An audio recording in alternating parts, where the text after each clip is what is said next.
Olá, eu sou a Ana Júlia, uma das autoras do trabalho que será apresentado, com o título Ensino de Matemática para Estudantes Surdos, um olhar para a comunicação em sala de aula, no eixo Práticas Inclusivas na Educação Básica.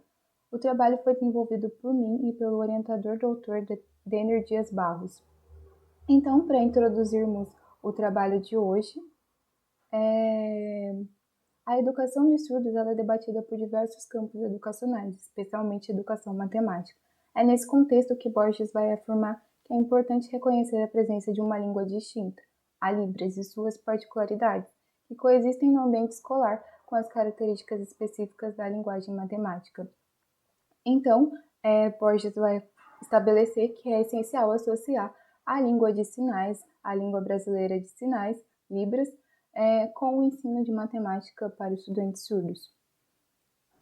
É nesse sentido que a gente desenvolveu a pesquisa buscando analisar e investigar os desafios e as potencialidades na comunicação desses conceitos matemáticos, que são estabelecidos nas relações entre professores de matemática, intérpretes de Libras e alunos surdos. Então, a metodologia da pesquisa vai ser desenvolvida caracterizando-se como exploratória de natureza qualitativa, dado que, segundo Bogdan e Bilkin, ao analisar as experiências dos participantes, a investigação qualitativa vai esclarecer a dinâmica interna das relações, que dificilmente seriam percebidas por um observador exterior. Então, a produção de dados ela foi realizada por meio de entrevistas semi-estruturadas, que não vai ter uma certa rigidez nas perguntas realizadas aos participantes. E também foi realizada a partir de um roteiro básico de perguntas. Essa abordagem permitiu não apenas analisar os objetivos da pesquisa, mas também criar um ambiente livre no qual os participantes pudessem relatar as suas vivências e experiências. Então, os nossos participantes da pesquisa foram professores que atuam ou já atuaram com o ensino de matemática para alunos surdos. Para a análise dos dados, a gente estabeleceu categorias de análise, articulando os discursos que foram mais destacados nas entrevistas com o referencial teórico estudado.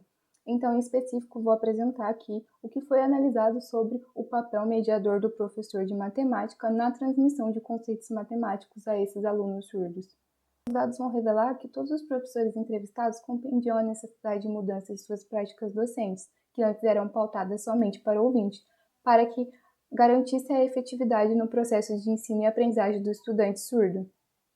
Então, essas entrevistas realizadas elas vão revelar que o ensino de matemática para estudantes surdos vão enfrentar diversos desafios significativos, frequentemente associados a barreiras na comunicação entre o professor e o aluno surdo. Conforme vai apontar Mello, a rigidez no modelo educacional, quase exclusivamente oralista, acarreta em dificuldades para a inclusão escolar dos alunos surdos, visto que esses se comunicam por uma língua visual espacial, que é o caso da Libras. Então, nesse sentido, os relatos dos professores vão corroborar para a efetividade do ensino de matemática, pautado na comunicação por meio da Libras. Então, eu trouxe aqui um dos relatos da professora Celinha, que vai destacar, vai mostrar como se dá esse desenvolvimento da comunicação entre ela e uma aluna surda que antes não tinha um acompanhamento da intérprete de Libras. Então, no início, ela não sabia não, a matemática. Ela tinha mais dificuldade. Aí ela ia me ensinando Libras e eu ia ensinando para ela a matemática. Aí ela foi aprendendo e eu fui aprendendo. No ano seguinte, aí ela começou a melhorar um pouco na matemática. Foi se desenvolvendo mais. No outro ano, ela já estava sabendo bem. Então, aqui vai trazer esse relato do desenvolvimento da aluna e também da professora no conhecimento da Libras, da língua de sinais dela. Então, concluindo as considerações sobre esse trabalho, a aprendizagem matemática dos alunos surdos vai ter sua base na comunicação com o professor de matemática. Assim, os relatos dos entrevistados vão reforçar a coexistência entre a Libras, a língua portuguesa e a linguagem matemática, o que é fundamental para a construção do conhecimento do aluno surdo e sua efetiva inclusão escolar. Então, eu trouxe aqui algumas referências acerca do trabalho que foi apresentado aqui e eu gostaria de agradecer a atenção de todos. Muito obrigada.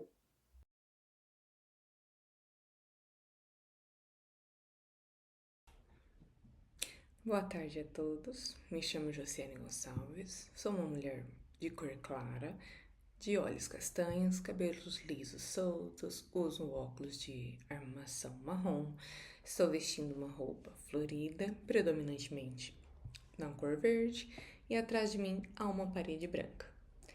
É uma grande satisfação participar deste congresso e poder compartilhar com vocês um pouco da pesquisa intitulada Práticas Educativas Inclusiva, o uso de recursos para os estudantes com dificuldade de aprendizagem.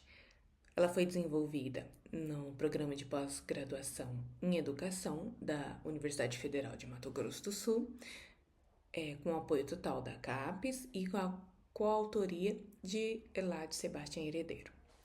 Este trabalho teve como objetivo analisar como os recursos utilizados nas práticas educativas contribuem para o processo de aprendizagem de estudantes que apresentam dificuldades, especialmente nos anos finais do ciclo de alfabetização, ou seja, nos 4º e 5º anos do ensino fundamental.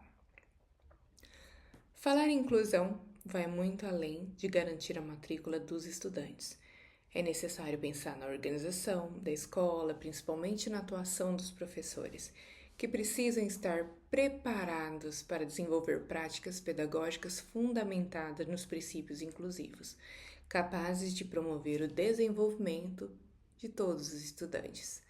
As dificuldades de aprendizagem podem estar relacionadas tanto às características dos próprios sujeitos quanto aos processos de ensino e aprendizagem ou ao contexto escolar.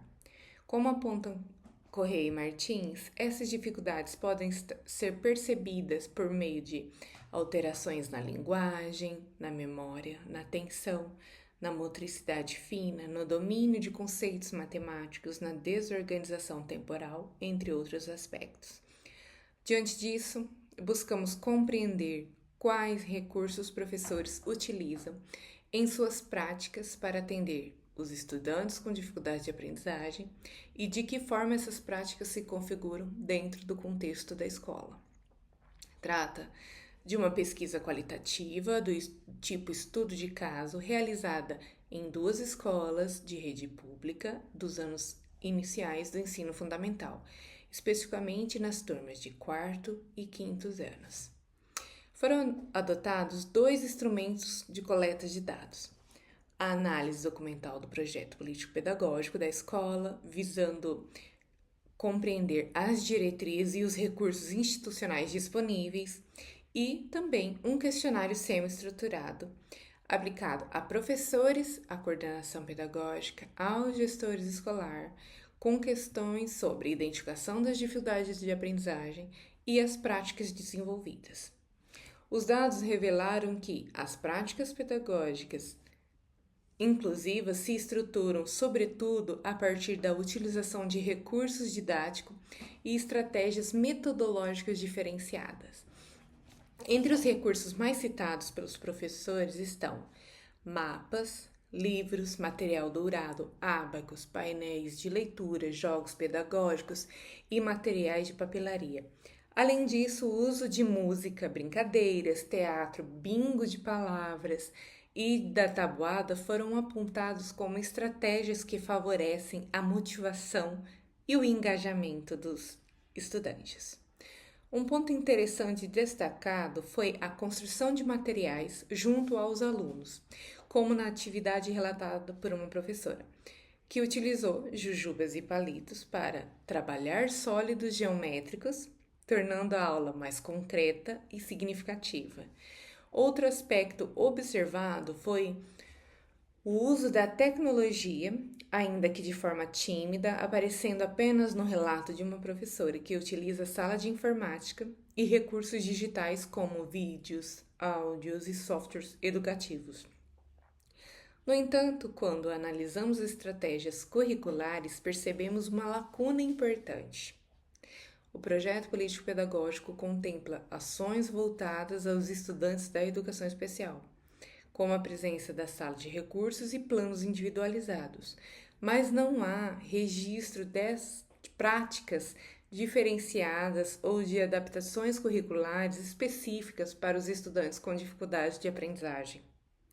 Também não foram encontrados indícios de práticas colaborativas, como o coensino, o ensino colaborativo, que poderiam fortalecer essas práticas inclusivas. Por outro lado, foi relatada a presença de estagiários nas salas, atuando como apoio ao professor regente, além de uma iniciativa inovadora de uma docente que desenvolveu, com auxílio de psicólogo, atividades de meditação guiada, visando melhorar a concentração e amenizar as dificuldades dos estudantes. Os resultados apontam que, embora existam diversas práticas sendo realizadas, ainda há uma carência no planejamento estruturado e de políticas institucionais voltadas especificamente aos estudantes com dificuldades de aprendizagem. Percebe-se que os professores muitas vezes dependem mais de suas iniciativas individuais e da criatividade do que de diretrizes pedagógicas consolidadas pela escola. Diante disso, reforça-se a importância de investir na formação dos professores, no fortalecimento das práticas colaborativas e na construção de propostas pedagógicas que contemplem, de fato, todos os estudantes, promovendo uma educação verdadeira, inclusiva e equitativa. Agradeço a atenção de todos.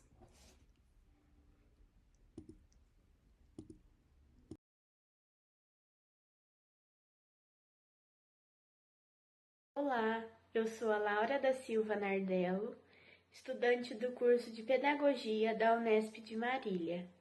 Sou uma mulher branca, tenho 1,63 m de altura, meus cabelos são cacheados na altura dos ombros, da cor castanho escuro. Meus olhos são castanhos claro, eu estou usando um óculos de aro rosa escuro. Estou usando uma blusa rosa claro. Estou sendo vista dos ombros para cima. O trabalho intitulado O Aluno com Transtorno do Espectro do Autismo, TEA, na perspectiva dos pares, tem a parceria com a minha orientadora Maeva Martina. Nessa pesquisa, o objetivo é compreender quais são as concepções que crianças e adolescentes têm a respeito do transtorno do espectro do autismo, TEA, bem como esses alunos concebem os colegas com essa condição. Tendo em vista que essa compreensão dessas relações pode auxiliar a construir concepções cada vez mais adequadas, buscando oportunidades de experiências com a diversidade, a começar, por exemplo, pelos espaços escolares com as crianças. Tendo em vista que as concepções que os indivíduos constroem sobre o autismo e as demais diferenças, de modo geral, estão relacionadas diretamente ao contexto em que estão inseridos. Para isso, foi aplicado um questionário com 19 alunos de idades entre 6 e 12 anos de uma escola pública da cidade de Brasília. Deste questionário foi selecionado 4 perguntas para serem analisadas ao longo da pesquisa, mas para este estudo será apresentado apenas uma delas, por se tratar de um estudo preliminar. Sendo ela, o que é autismo? Essa pergunta, observa-se que os resultados mostram que a maioria das crianças e adolescentes encontram-se na categoria de desconhecimento sobre o conceito de TEA. Falas como não sei, o que é autista, sem ouvir, ele come engraçado, evidenciam esse desconhecimento. Dessa forma, tais dados sugerem a urgência de ser ampliado o debate sobre o TEA no ambiente escolar, promovendo ações educativas que contribuam para o desenvolvimento de concepções mais informadas e inclusivas entre os estudantes.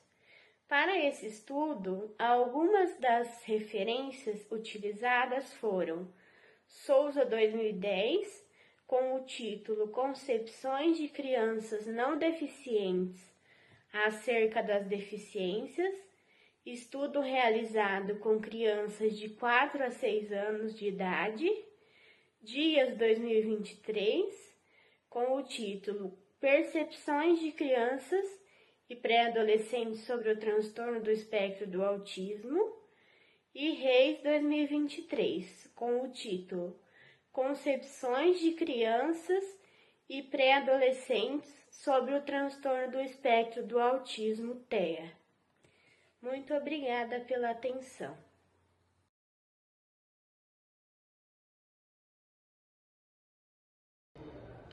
Bom dia, meu nome é Gisele, sou professora do AEE, sou uma mulher branca, com os cabelos castanho comprido, os olhos castanhos, tô com uma blusa terracota e o fundo da minha apresentação é a sala de aula do AEE.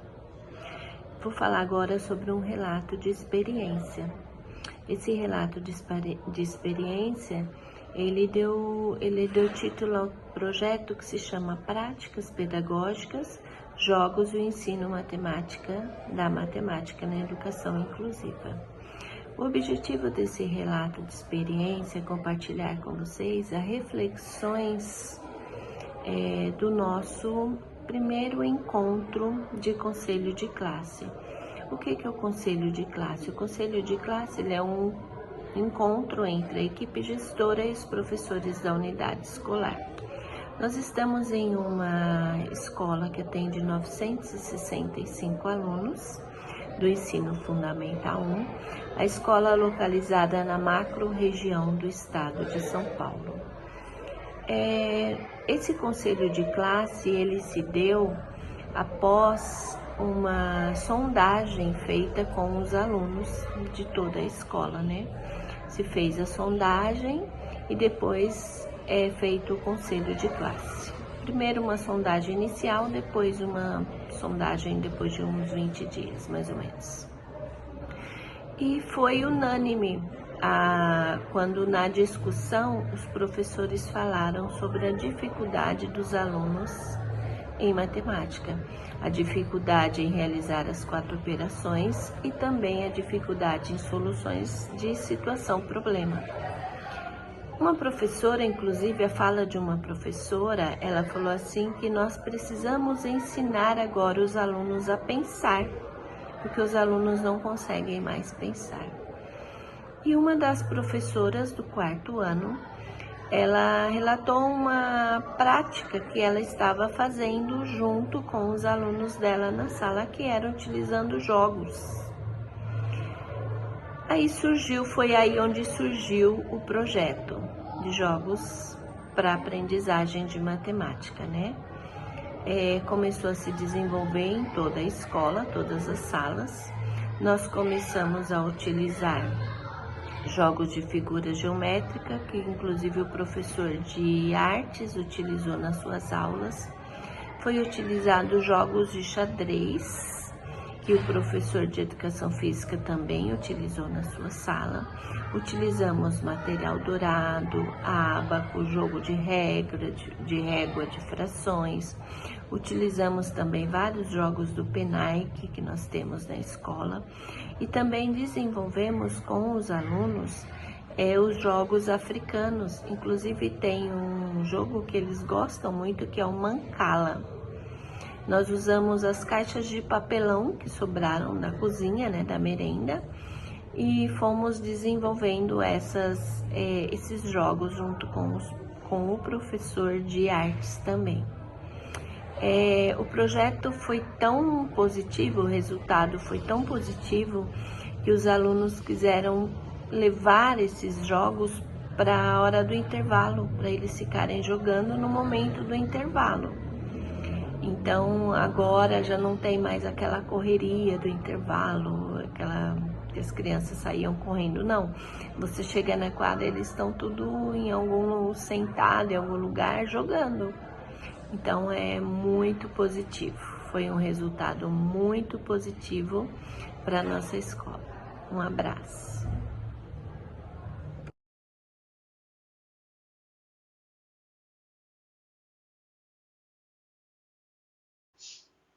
Olá, meu nome é Tiene, eu sou mulher, pele clara, olhos castanhos, cabelo longo, castanho, estou vestindo uma blusa branca. Na tela aparece um slide com fundo branco, letras pretas e com o logo da jornada no canto inferior direito, bem como o meu vídeo, também no canto inferior direito. Vou apresentar o trabalho intitulado Letramento Ambiental na Perspectiva Inclusiva, Caminhos para a Democratização do Conhecimento. O nosso trabalho está inserido no eixo temático 5, Práticas Inclusivas na Educação Básica. Ele foi escrito por mim, Tiene Menezes Rocha, pela Maísa Cristina Santos e pela Desirê Gisele de Abreu Sgarbi. Vivemos em um contexto em que as informações falsas sobre as questões ambientais elas circulam com muita facilidade, o que reforça a necessidade de estarmos preparados para distinguir as informações que recebemos e para desenvolver um olhar mais crítico. As instituições de ensino têm um papel fundamental nesse processo, contribuindo para a formação de alunos capazes de compreender a realidade de forma consciente e de se posicionar frente a essas problemáticas ambientais.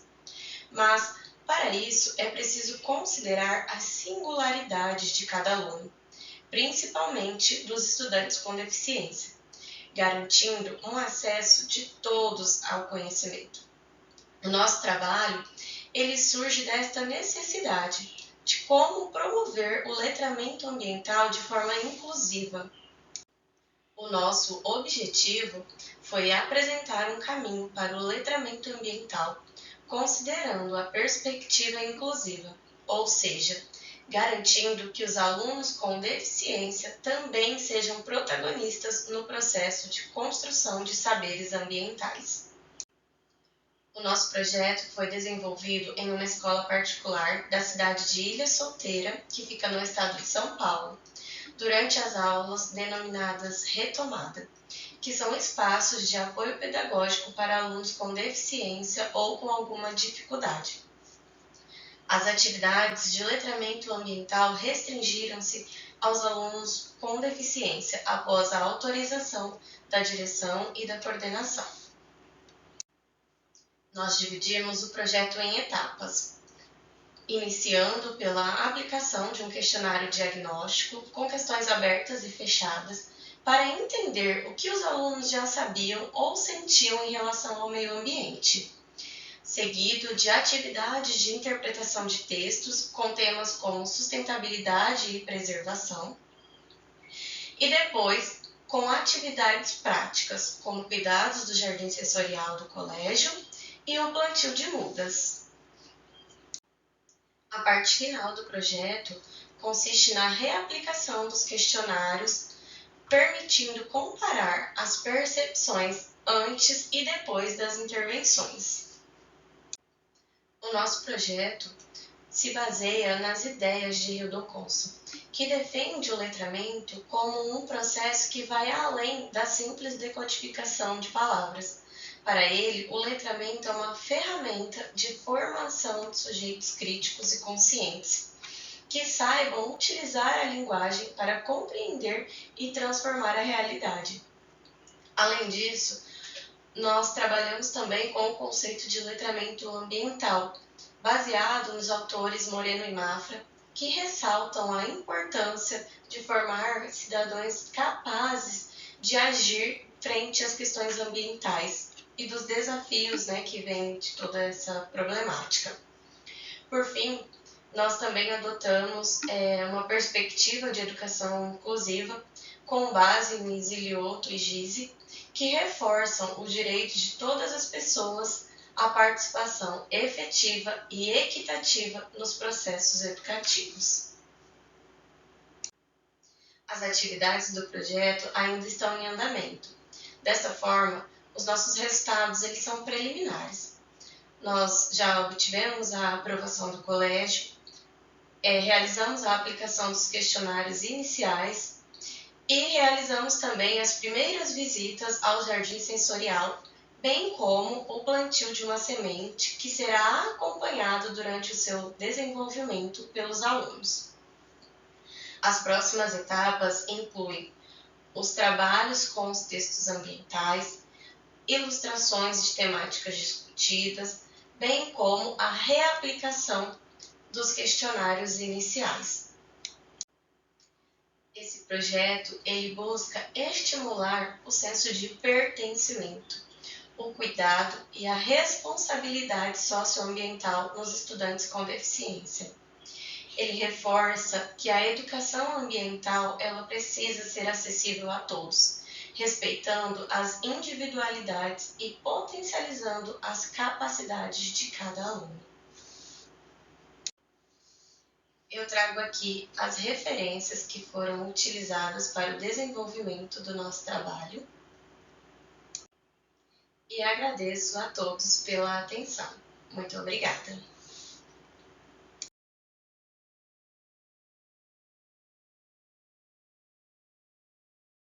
Olá, eu sou Daniane Lopes Casiano, acadêmica do curso de Pedagogia na Unespar Paranavaí. Sou uma mulher preta, de 37 anos, cabelos na altura dos ombros, olhos pretos. Estou vestida com uma blusa azul riscada de branca e brinco de corações. O meu slide, ele segue de fundo branco com a logo do evento na parte superior da tela. Eu e minha orientadora Rita de Cássia Pisoli trouxemos um relato de pesquisa que faz parte das considerações realizadas num projeto de pesquisa científica no curso de Pedagogia da Unespar.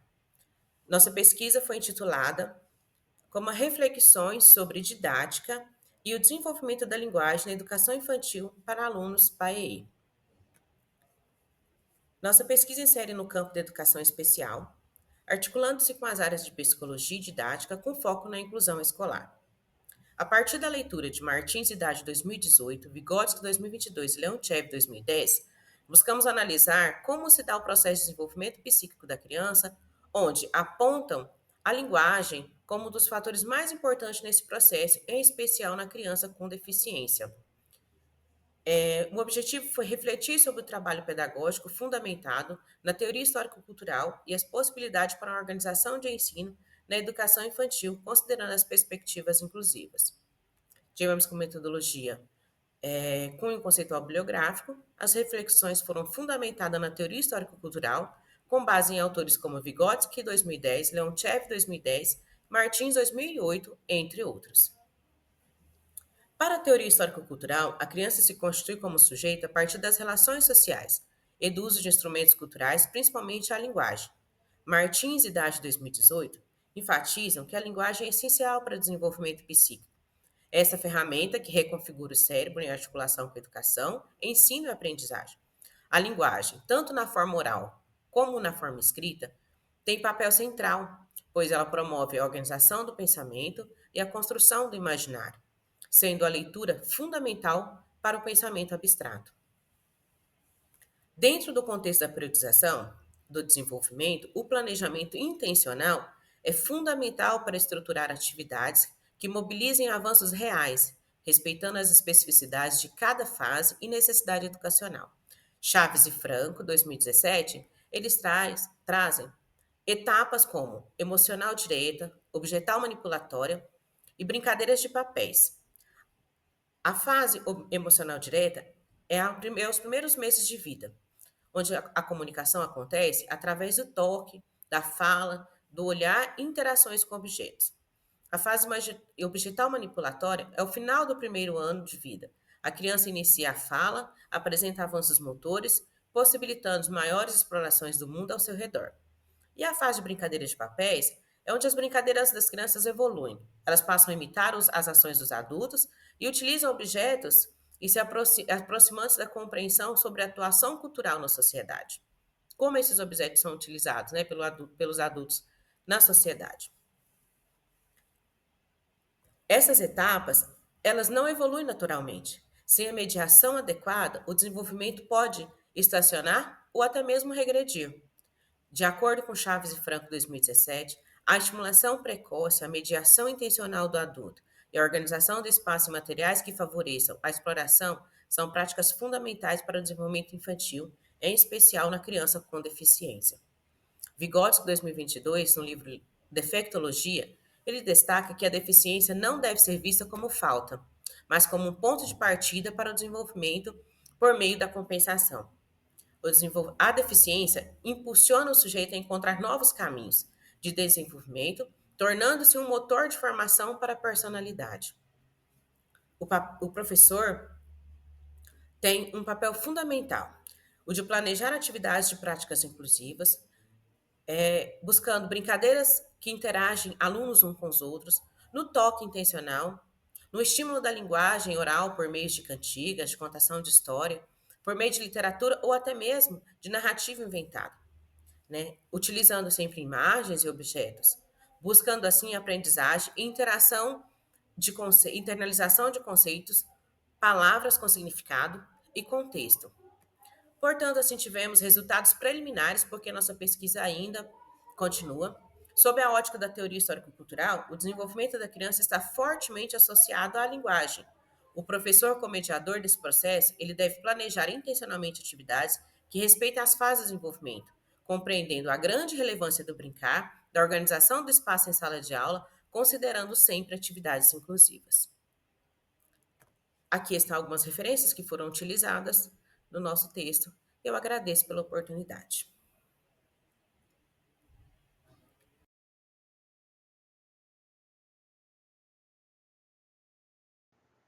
Olá, meu nome é Maxilene Maria de Almeida Nunes, este é o meu sinal, com configuração em M, que parte do meio da cabeça para o lado esquerdo, que mostra como habitualmente eu pintei o meu cabelo, é uma característica minha. Bem, eu vou fazer minha autodescrição. Eu sou uma mulher de pele parda, de estatura de 1,50 m, cabelos longos, castanhos, crespos e alisados, estão soltos no momento. A cor dos meus olhos também são castanhos. Normalmente estou usando vestido preto, modelo tubinho, com mangas bufantes. Vista da altura do peito para cima, estou no meu quarto, na minha mesa de estudo. E atrás de mim eu tenho uma parede de cor branca. Bem, a nossa pesquisa tem como tema o ensino integral, uma análise sobre o momento do descanso em uma escola na cidade de Mossoró. Essa pesquisa encontra-se no eixo temático número 5, denominado Práticas Inclusivas na Educação Básica, com modalidade e relato de pesquisa. Essa pesquisa contou com a colaboração dos pesquisadores, a professora especialista Vanessa Soares Batista e a professora mestre Josilene Mello. Diante das mudanças crescentes no cenário da educação brasileira, com a consolidação do modelo de escola de tempo integral, torna-se necessário um olhar atento e crítico sobre como se estruturam os diferentes momentos da jornada escolar. Nesse contexto, o objetivo central é investigar os desafios enfrentados pelos diversos agentes escolares, como os gestores, os professores, funcionários e estudantes também, da gestão do tempo escolar ampliado. De forma específica, analisar a organização do intervalo entre os turnos matutino e vespertino em uma escola estadual localizada na cidade de Mossoró, no Rio Grande do Norte. Pensando como está sendo organizado esse intervalo, quais atividades são realizadas que garantam a inclusão dos alunos com deficiência. Essa pesquisa adota uma abordagem qualitativa, conforme Minayo indica. Essa metodologia foca nos significados, motivos, crenças, valores e atitudes dos atores envolvidos. Para o estudo foi realizada uma entrevista semi-estruturada. O público-alvo eram gestores, professores, estudantes e funcionários. Entre esses, 4 foram os participantes, que se deu pela ferramenta do Google Forms. Os dados foram coletados em maio de 2025, com a presença da pesquisadora. A ação se deu no horário do descanso, entre 11h15 e 13 horas, no momento que os alunos se direcionavam para as atividades de banho, almoço, descanso e outros tipos de atividade. Essa pesquisa tem como base o modelo de educação defendido nos estudos de Anísio Teixeira e o Manifesto dos Pioneiros da Educação Nova, John Dewey, o Plano Nacional de Educação, a Lei de Diretrizes e Bases da Educação, a Meta 6 do Plano Nacional de Educação, que prevê a oferta de educação em tempo integral em no mínimo 50% das escolas públicas, visando atender 25% dos estudantes da educação básica. Institui-se no Brasil em 2023 o programa Escola em Tempo Integral com a Lei 14.640, que amplia a oferta de escola em jornada diária de 7 horas ou mais, caracterizando o tempo integral. A pesquisa mostra a importância desse tempo livre ser visto como uma ferramenta pedagógica social com objetivos específicos. Portanto, o referido momento do descanso deve ser planejado com atividades e com uma intencionalidade pedagógica e política. A investigação baseou-se em observação sistemática, focou nas práticas institucionais, interações sociais e estrutura da escola.